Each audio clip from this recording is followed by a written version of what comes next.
Come on, baby. Hello, nerds. Welcome to Out of the Box Games. I'm the Munchkin. And I'm Brian. And today we're looking at Artist Series by Sam Burley. Ooh, cool. Sam Burley. I wonder if he has a sister named Kim. All right. You want to do the honors? Mm-hmm. Do it. Oh, did you hear that? What? I heard someone cry out in pain. You did? Yeah.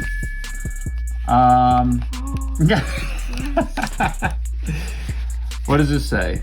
Thank you. Thank you. For being a part of Secret Lair. Hey! Thank you. Thank you very much. It looks like dripping, kind of creepy. A little drippy, a little creepy for being part of Secret Lair. All right, you're welcome. All right, well, Sam Burley has incredible artwork. He just did the land set for, I want to say, Phyrexia All Will Be One, the basics, I think. I could be wrong about that.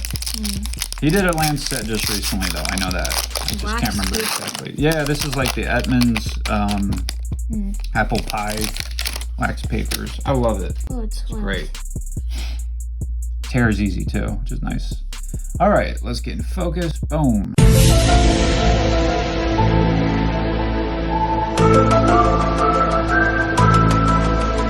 So what is this?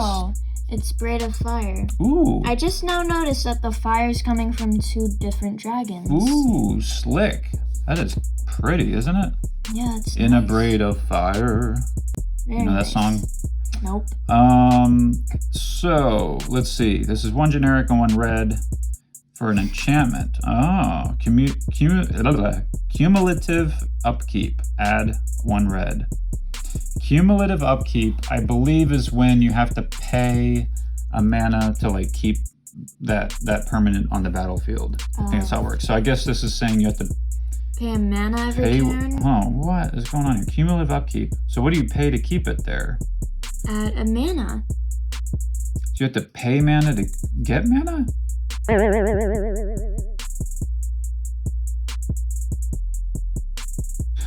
I think the idea is that you're paying whatever that is, and then you're adding one red, but that sounds ridiculous. I don't understand why on earth you would want to do this, but yeah. Nonetheless, the artwork is awesome. There's this guy down here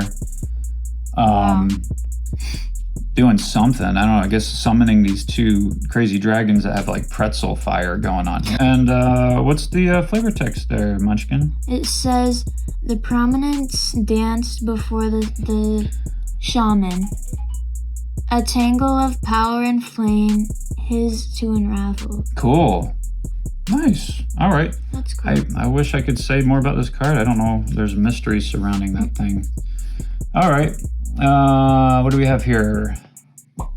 It's called Master of the Wild Hunt. There's like these weird robot dogs and stuff. Yeah, they have these neat hoods on. Interesting. Very cool. It's almost like they're doing virtual reality, you know? They got the Oculus goggles on. Looks like it. He's got some lightsabers. I love the colors and the foiling that pops. They're really kind of accentuated, you know, like this is when foiling works. I don't like it when cards are foiled just for sake of being foiled. Yeah. You know what I mean? And it doesn't really like help the card. With the last set we opened for like Brothers War, all of those their artwork looked like actually much better foiled. Yeah, because of the way it was drawn. Like that's true. That's a good point. Yeah, some sets have better cards for foiling than others for sure. So yeah, we get a human shaman, a 3/3 human shaman for 4. That's 2 generic and 2 green. A lot to read here. Ready? Here we go. At the beginning of your upkeep, create a 2/2 green wolf creature token. That's pretty sweet. So that's as long as this thing's on the battlefield, you're creating a 2/2 wolf each turn. And then tap. So you tap Wild Hunt, and all untapped wolf creatures you control. Tap all untapped wolf creatures you control. Each wolf tapped this way deals damage equal to its power to target creature. That creature deals damage equal to its power divided as its controller chooses among any number of those wolves. Does that sound kind of weird to you? Yeah. This sounds unnecessarily complicated. It sounds like math problems I would get on my homework.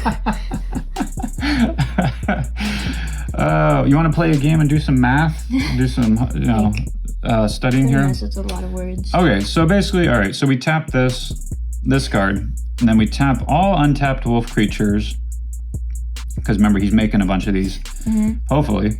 And then each wolf tapped this way deals damage equal to its power to target creatures. So if they're 2, their power's 2, right? Yeah. They're dealing 2 damage to each, is it creature, did I say?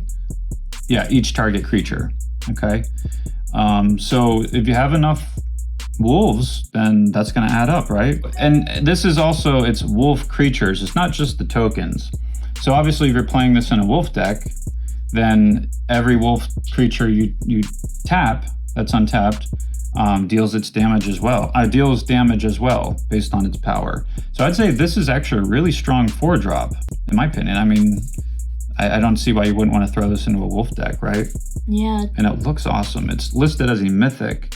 The other one was listed as a rare. That looks really cool. Nice. All right. And then the next one. Karrthus, Tyrant of Jund. Cool. And it's double R, so I think you roll the R, like in Spanish. Karrthus. Can you do that? Puerto Rico. Right? No? No. All right. Well, you gotta take more Spanish. So Tyrant of Jund. Is it Jund or Tund?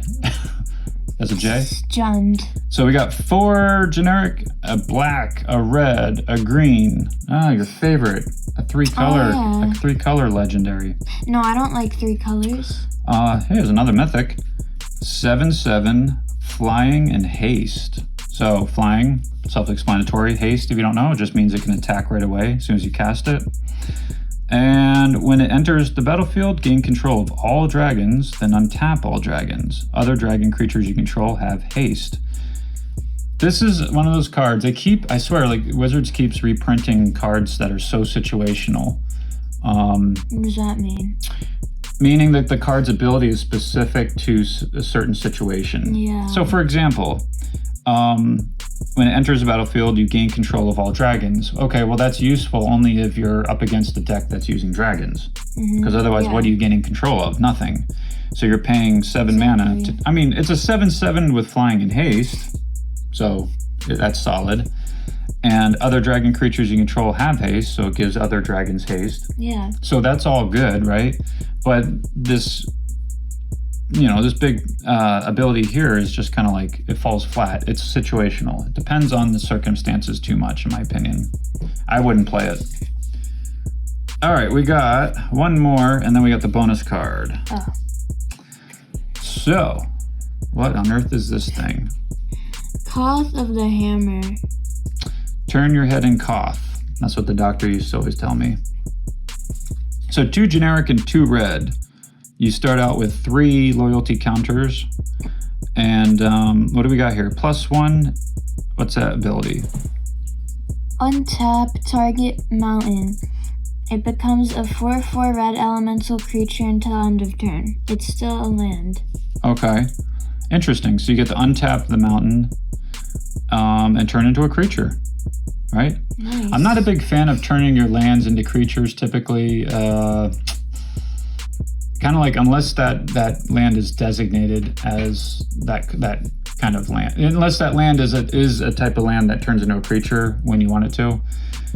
I mean, there are definitely situations where you can do this and get away with it, but in general, I'm not a big fan of it because you run the risk of losing a land. For instance, let's say you do that. You turn the land into a 4/4 elemental creature.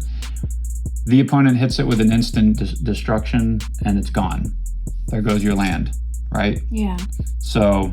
Oh yeah, because right? they could get rid of it too. And then and then you don't have a land. Not only do you lose the creature, but you lose your land. Yeah. So I'd rather create tokens or something like that you don't mind losing. Anyway, and then -2. What do we got? Add mana red for each mountains you control. Wow. Okay, so that sounds really strong, right? Yeah. Pay 2, and if you've got 5, let's say 5 land on the battlefield, then how much mana do you have total then? 10. Yeah. Assuming I'm reading it right, yeah.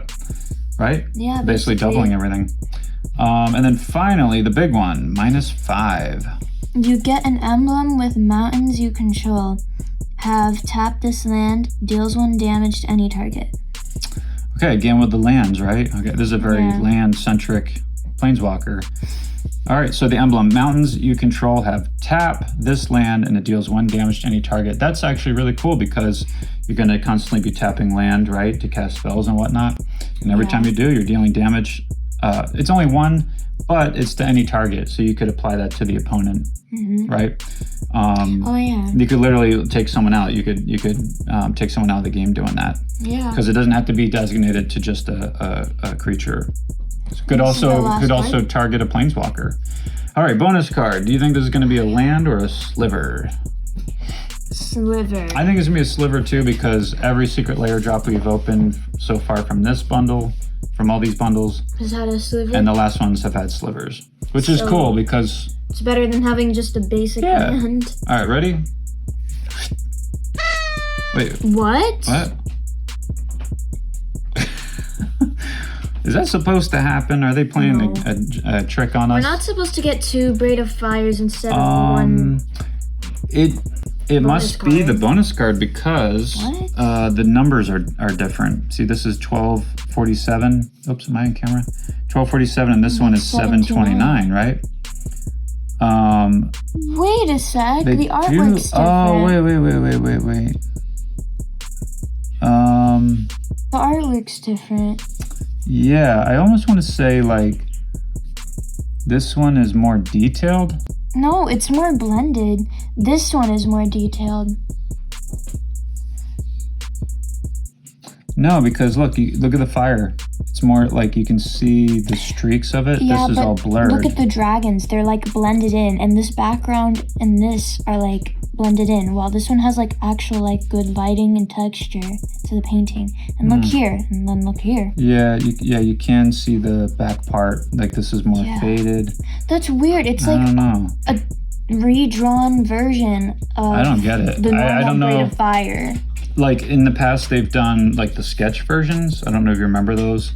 They'd have like a rough sketch version of one of the cards as a bonus card. That makes sense, right? Yeah. And that's kind of a cool thing. You basically get two versions of the card, right? But this one is like, I mean, yeah, it's not identical. Yeah, definitely not identical. But it's very similar. I don't know. I don't get it. Weird. I don't understand. I guess we're not meant to. This is the bonus card one. We have to like keep those. Yeah. Well, 729 is the bonus card version. Let's just remember that. All right. I'll lock that into the old trap. All right. Well, I think the dragon is kind of neat, but it's like, I don't know how fear. I just saw fear in it. I don't know how playable exactly it is. It says, "Don't fear death, fear Karrthus." That's kind of cool. I like simple flavor text like that. But anyway, and I don't understand what Braid of Fire is supposed to be. That's like... Me either. I don't understand that card. Yeah, I must be... I'm missing something here because this is one of the dumbest enchantments I've ever seen. You pay 2 for an enchantment that you have to pay mana to keep on the battlefield, and I think all it does is add 1 red. Like, from what I understand, it almost seems like it's like not a good thing. Well, yeah, it's like, why would you play it? It doesn't make sense. What is it doing for you? But, I mean, yeah, you could have enchantment synergies. You'll get a benefit of playing an enchantment. But sadly, the only card I really find useful in this is these 2 right here. The Koth and the Master of Wild Hunt. Yeah. Those are the only 2 that are remotely useful. I mean, yeah, I'd probably put that in a wolf deck. I guess I'd put this in some kind of, deck where I need a lot of red mana or something. I believe, if I remember correctly, this was the lowest value set of the whole winter super drop. Oh. But if you get the bundle, it includes a copy of each one. So anyway, I mean, the art's nice. The art is great. It's not my style. Props to Sam Burley. It is my style. I do like it. And I think he did a real bang-up job. It just would have been nice, and it maybe gave him... I don't know who assigned the cards. Is the artist the one who wants to choose? Does the artist choose the cards? Is Wizards? I'm assuming Wizards of the Coast chooses. So why they chose these, I don't know. But I like this one because I like wolves. I could throw that in my wolf deck. But Yeah. overall, meh. You know, it's a C. Yeah? Yeah, I give it a C. Yeah, I'd give it a C. I'm not blown away. Like most Secret Lairs, I'm like, wow. But like this, I don't know. Yeah, the majority of them were usually pretty blown away, but this one, it's not the artwork, it's the choice, it's the card choice. But anyway, hopefully you found this helpful in deciding whether or not to get this. I would say probably not. I mean, this seems like an easy pass to me, but I don't know. But anyway, like this video, shoot us a comment, subscribe if you haven't already, and we'll see you nerds later. Bye. Bye.